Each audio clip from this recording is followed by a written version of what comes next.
1 से 6 अंकों वाली डाइस को 3 बार उछालने पर सम संख्या यानी कि इवन नंबर आने की प्रायिकता यानी कि प्रोबेबिलिटी पता कीजिए। इसके लिए हम पहले डाइस को एक बार उछालने पर सम संख्या प्राप्त करने की प्रायिकता पता कर लेते हैं। तो 6 अंकों की डाइस में सम संख्या प्राप्त करने की प्रायिकता जानने के लिए हमें यह जानना होगा कि कुल कितने परिणाम या आउटकम हो सकते हैं। तो 6 अंकों की डाइस में कुल कितने परिणाम हो सकते हैं?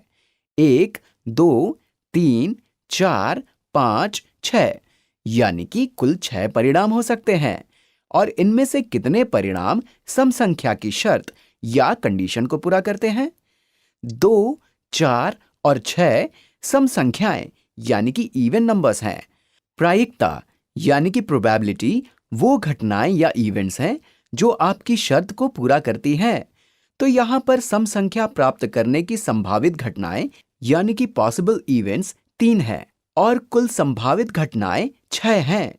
इसलिए प्रत्येक बार डाइस उछालने पर सम संख्या प्राप्त करने की प्रायिकता 3/6 है और 3/6 1/2 के समान है। यह भी बताया गया है कि डाइस को 3 बार उछाला जाता है, इसलिए ये सभी स्वतंत्र घटनाएं यानी कि इंडिपेंडेंट इवेंट्स होंगी।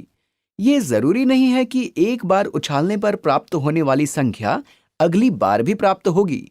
तो 3 बार डाइस उछालने पर सम संख्या प्राप्त करने की प्रायिकता एक बार डाइस उछालकर सम संख्या प्राप्त करने की प्रायिकता का 3 गुना होगी।